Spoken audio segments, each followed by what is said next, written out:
कभी कभी भक्त सोचता है कि मैं ही भगवान का ध्यान रखता हूँ, परंतु सच तो ये है कि भगवान अपने भक्त को कितना प्यार करते हैं, कितना उसका ध्यान रखते हैं, ये सोचा भी नहीं जा सकता। यह कथा भक्त और भगवान के बीच प्रेम को दर्शाती है। भक्त ही भगवान के लिए कष्ट सहन नहीं करता, बल्कि भगवान भी भक्त के लिए कितना कष्ट उठाते हैं, उसका योग क्षेम कैसे वहन करते हैं, यही इस कथा का सार है। तो आइए कहानी और कथा शुरू होती है। गोपी बाई गांव की प्रतिष्ठित परिवार की विधवा बहू थी। उसकी बेटियों की शादी हो चुकी थी और बेटा ससुराल की संपत्ति मिलने के कारण ससुराल में ही रहता था। वह घर में अकेली ही रहती थी। गांव में बलदाऊ जी का एक विशाल मंदिर था। बलदाऊ जी की अनन्य भक्त होने के कारण गोपी बाई प्रतिदिन उनके दर्शन करके ही भोजन किया करती और व्रत उपवास ज्यादा करती थी। गोपी बाई ने पुरुषोत्तम मास में 1 माह का निराहार व्रत किया था। आज व्रत के विसर्जन का दिन था। गोपी बाई के यहाँ बरौनी नाम की स्त्री रोजाना प्रातः काल गाँव में कुएं से पानी भर जाया करती थी, किंतु आज वह नहीं आई। गोपी बाई को आज पानी की सख्त जरूरत थी, क्योंकि व्रत के विसर्जन का दिन होने से भोजन तैयार कर भगवान को भोग लगाना था। गोपी बाई ने बरौनी की पानी लाकर देने की बहुत मिन्नतें की, पर उसने साफ कह दिया कि मैं ना अपना उपवास जानती हूँ न व्रत, मैं ना आपका उपवास जानती हूँ न व्रत। अब ये काम मुझसे ना होगा। मैं अब कुएं से पानी नहीं भर पाऊंगी। 1 माह से अन्न न खाने से गोपी बाई बहुत दुर्लभ हो गई थी। जेठ की चिलचिलाती धूप में बाहर निकलना भी कठिन था। गांव के गहरे कुएं से पानी खींचकर निकालने की उसमें ताकत न थी। जब बरौनी ने पानी लाकर देने से मना कर दी तो वह दुखी होकर भगवान के सामने रोने लगी। उसने मन में सोच लिया कि अगर आज भगवान पानी का प्रबंध नहीं करते हैं तो मैं भोजन नहीं बनाऊंगी। वह दरवाजा बंद कर लेट गई और आज बलदाऊ जी के दर्शन करने भी नहीं गई। बड़ी माँ बाहर से किसी ने आवाज दी। गोपी बाई की नींद खुल गई। उन्होंने लेटे लेटे पूछा, कौन? बाहर से आवाज आई, मैं श्याम हूँ। गोपी बाई ने कहा, किवाड़ खुले पड़े हैं, अंदर।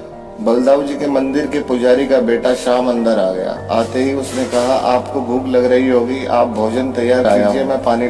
गोपी बाई ने अनमन स्वर से कहा, मैं खाना नहीं बनाऊंगी। इस गाँव में मेरी कोई इज्जत ही नहीं। यहाँ मुझे खाना बनाने के लिए भी पानी नहीं मिल रहा।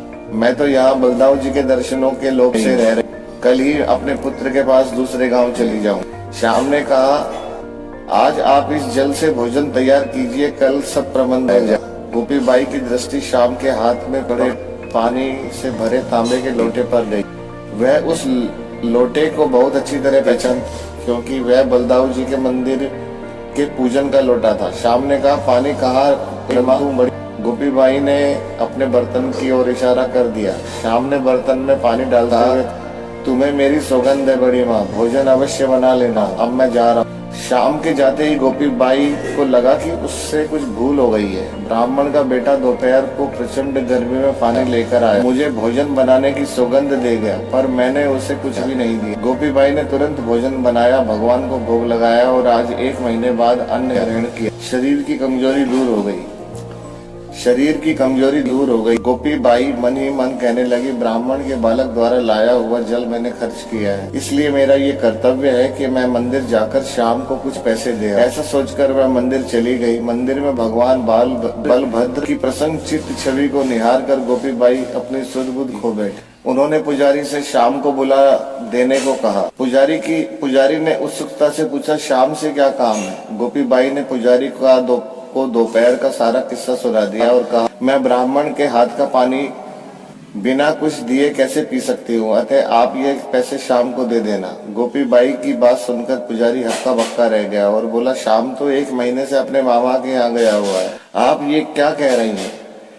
ये सुनकर गोपी बाई स्तंभ रह गई और गुमसुम सी घर लौट आई। आते ही उसने देखा कि जिस बर्तन में शाम ने पानी भरा था वह भी पूरा भरा हुआ है। घड़े का जल उसमें अपने मस्तक पर लगाया और भगवान के पास जाकर रोकर कहने लगे, आपने मेरे लिए इतना कष्ट उठाया। ये बात सब जगह फैल गई। आज स्वयं बलदाऊ जी शाम बनकर गोपी बाई का पानी भर गए। श्रीमद् भगवत में भगवान का कहना है, मैं अपने भक्तों के पीछे पीछे ये सोचकर घूमा करता हूँ कि उनके चरणों की धूल उड़कर मेरे शरीर पर पड़ जाए और मैं पवित्र हो जाऊं। यही है भक्ति की शक्ति। दुख में सुख में सदा श्याम को याद करो, वो है पालनहार, जगत में सदा उन्हीं से फरियाद करो। चिंता में पड़कर ना कभी समय को बर्बाद करो, हो हालात